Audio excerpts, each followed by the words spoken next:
നമ്മുടെ നാട്ടില് പലപ്പോഴും സി ഐ ഡീസ് ഉണ്ട്. ഇവിടെ തന്നെ ഒരുപാട് സി ഐ ഡീസ് ഉണ്ടല്ലേ, വീട്ടിലുണ്ട്, നാട്ടിലുണ്ട്, എവിടെ ഏത് ഗ്രൂപ്പിൻ്റെ ഇടയിലും അവരുടേതായ രീതിയിലുള്ള പല സി ഐ ഡീസും ഉണ്ട്. വീട്ടുകാരുടെ രഹസ്യങ്ങൾ ചോർത്തി കൊടുക്കുന്നത് മുതൽ നാട്ടുകാരുടേതായാലും ഏതെങ്കിലും പ്രസ്ഥാനത്തിൻ്റെതായാലും ഏതെങ്കിലും സമുദായത്തിൻ്റെതായും എല്ലാത്തിൻ്റെയും സി ഐ ഡീസ് ഉള്ള ഈ കാലഘട്ടത്തിൽ നമ്മുടെ നാട്ടിൻ പുറത്ത് ഒരു സി ഐ ഡിക്ക് വേണ്ടിയുള്ള തെരച്ചിൽ ആരംഭിച്ചിരിക്കുന്നു.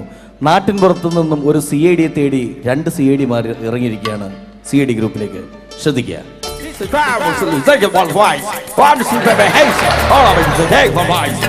സി ഐ ഡി ഇന്റർവ്യൂള്ള ആൾക്കാരൊക്കെ റെഡിയല്ലേ?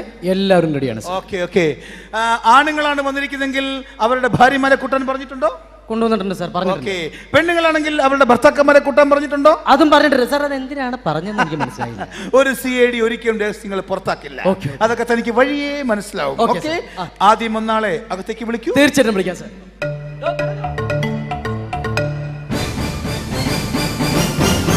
ഒരു ശിക്കാരി ശംഭുവിനെ പോലെ ഇരിക്കുന്ന ഒരുത്തൻ.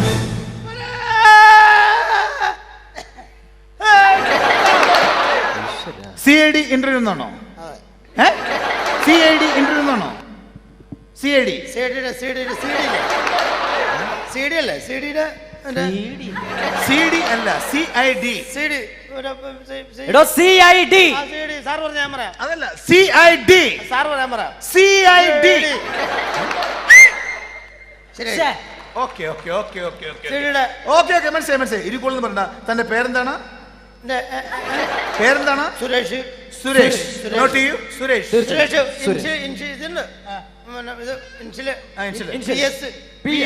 ആദ്യം പി എസ് പിന്നെ സുരേഷ്. Suresh P S. ആദ്യം പി എസ് പിന്നെ സുരേഷ്. മൊത്തത്തിൽ പറയുമ്പോൾ Suresh P S Suresh. Suresh P S ആണോ? പി എസ് സുരേഷ് ആണോ? P S Suresh. Suresh P S Suresh. ഞാൻ പറഞ്ഞുതരാം.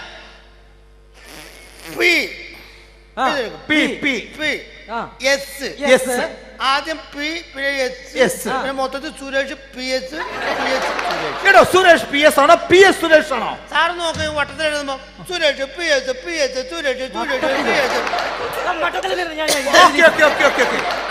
അതെ. ആദ്യം ഒരു സി ഐ ഡിക്ക് വേണ്ടത് അക്ഷരസ്ഫുടതയാണ്. അക്ഷരസ്ഫുടതയാണ്. അക്ഷരപുഷള ഇച്ചിരി കുറവാണ്. അക്ഷരപുഷടയല്ല, അക്ഷരസ്ഫുടത. പറയാം. ആദ്യം ഒരു സി ഐ ഡിക്ക് വേണ്ടതാണ്. എങ്കിൽ മാത്രമേ ഒരു സി ഐ ഡിക്കുള്ള അറ്റാക്ക് ചെയ്യാൻ പറ്റുകയുള്ളൂ. മനസ്സിലായില്ലേ? അക്ഷരപുഷട ഇല്ലാത്ത സാധനം പറഞ്ഞു. എടോ, തനിക്ക് അക്ഷരസ്ഫുടതയുണ്ടെന്നുള്ളത് ആദ്യം ടെസ്റ്റ് ചെയ്യാൻ പോവുകയാണ്. മനസ്സിലായി? തന്നെ ഇപ്പൊ ഞങ്ങൾ സി ഐ ഡി ആയിട്ട് എടുത്തോ. തന്റെ പേരിപ്പോൾ C I D Netturan. Suresh. ഇപ്പോ താൻ സി ഐ ഡി നെട്ടൂരാനാണ്. സിനിമയിലൊക്കെ കാണുന്ന പോലെ, മോഹൻലാലൊക്കെ സിനിമയിലൊക്കെ. C I D Netturan. മനസ്സിലായില്ലേ? അപ്പോൾ താൻ ഒരു ഭയങ്കരമായ ഭീകരനെ ഓടിച്ചിട്ട് പിടിച്ചിട്ട് അയാൾ തന്റെ മുമ്പിൽ നിൽക്കുകയാണ്. ഇവിടെ നിൽപ്പുണ്ട് അയാൾ. ഒരു കൊച്ചെന്തൊരു കിത്താവും വെച്ചോണ്ടിരിക്കുന്നത്. സങ്കല്പത്തില് അവിടെ ഉണ്ട്. മനസ്സിലായില്ലേ? അപ്പോൾ താൻ ഒരു സി ഐ ഡിയുടെ ഗാംഭീര്യത്തോടെ ഗൗരവത്തോടു കൂടി ഇങ്ങനെ വന്ന് പറയണം അയാളോട്. സി ഐ ഡി കേട്ടോ.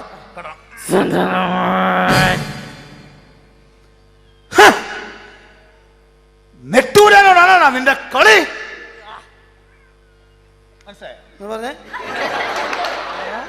അതായത് ഇയാളിവിടെ നിൽക്കുന്നു, താൻ സി ഐ ഡി ആണ്. അപ്പോൾ ഇങ്ങനെ ഒന്ന് പറയണം.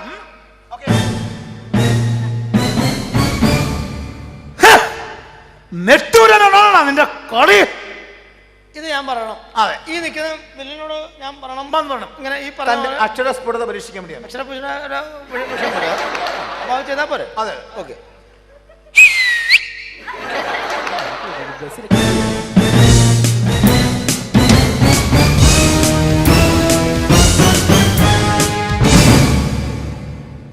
ഒന്നുകൂടെ പറഞ്ഞേ.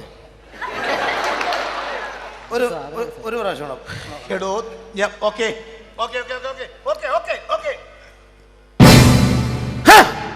നെട്ടൂരാനോടാണോ നിന്റെ കളി? ഓക്കെ, ഇത്രയല്ലേ ഉള്ളൂ.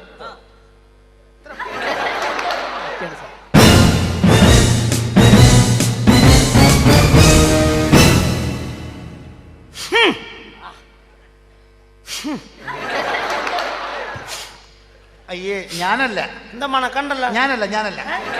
അങ്ങനെയാണേ സാർ ഉറപ്പാ. എന്റെ ഇങ്ങനെയല്ല. ഉറപ്പാ. സാറിന്റെ കൂട്ടി ഞാനല്ല. അങ്ങനെ നെട്ടൂരാനോടാണോ നിന്റെ കളി? ഒന്നുകൂടെ പറഞ്ഞു തരാം.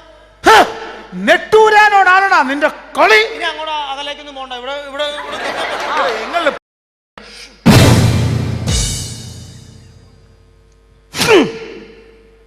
ടൂണാണോ നാണോടാ? ടൂണാണോ നാണോടാ? ടൂണാണോ നെട്ടൂരാനോടാ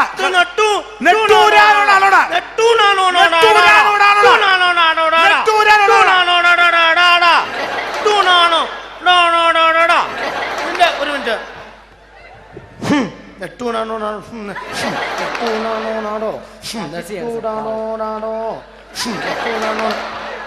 ഈ ഹുമ്മ നടത്തോളയോ? ഞാൻ പറയാം. പ്രശ്നം ഹുമ്മടുത്ത് മാറ്റിക്കേ. ഹും കളഞ്ഞു. എന്റെ പേരെന്നാ? നെട്ടൂരാനോ? അപ്പൊ ഇവരോട് പറഞ്ഞാ പോരെ? ഹുമ്മ മാറ്റിക്കേ. നെട്ടൂരാനോടാ കളി? എന്നോടാണോടാ നിന്റെ കളി? ഇത് പറഞ്ഞാ പോരെ? പിന്നെ അതിനടിക്കുന്നു ടൂണാണോടാ? അതിനടുത്ത് ഹും. എന്തിനാ ഹും? ടൂണാണോടാ? ഓക്കെ ടൂണാണോ വേണ്ട. പട്ടിയുടെ വാല് 12 കൊല്ലം കൊള്ളിട്ടാലും അത് വളഞ്ഞിരിക്കുള്ളൂ. മനസ്സിലായോ? അതെ, തന്റെ അക്ഷരസ്ഫുടത ഞാൻ വിട്ടു. ഇനി മനോബലം അളക്കാൻ പോവുകയാണ്. മനോബലം. മനോരമ മനോബലം. തന്റെ ഭാര്യയെ കൊണ്ടുവന്നിട്ടുണ്ടോ? ഭാര്യനൊന്നും ഞാൻ കൊണ്ടുവന്നില്ല. പിന്നെ ഇവിടെ ഭാര്യനെ കൊണ്ടുവരുന്ന ആവശ്യമുണ്ടോ? കൊണ്ടുവന്നിട്ടില്ല. Okay, very good. എന്റെ അച്ഛനെ ആ മുറിയിൽ ഞാൻ അടച്ചിട്ടിട്ടുണ്ട്. എന്റെ അച്ഛനെ ആ മുറിയിൽ ഞാൻ അടച്ചിട്ടിട്ടുണ്ട്. ഈ തോക്കുമായി ചെന്ന് എന്റെ അച്ഛനെ വെടിവെച്ച് കൊല്ലണം. ഈ തോക്കുമായിട്ട് ചെന്നിട്ട് നിങ്ങളുടെ അച്ഛനെ ഞാൻ വെടിവെച്ച് കൊല്ലണം. അപ്പൊ എനിക്ക് CID ചാൻസ് കിട്ടും. ഒരു മനോബലം വളക്കാൻ വേണ്ടിയിട്ടാണ്. ഒരു കാര്യം ചെയ്യാലോ, ഈ തോക്കും കൈ കൊണ്ട് പിടിച്ചിട്ട് പോയിട്ട് അച്ഛനെ എടുത്തിട്ട് ടൂണാണോ നാണോടാ കളിന്ന് വെടിവെച്ച് കൊള്ളണം എന്റെ അച്ഛനെ. മനസ്സിലായോ? ആയിക്കോട്ടെ.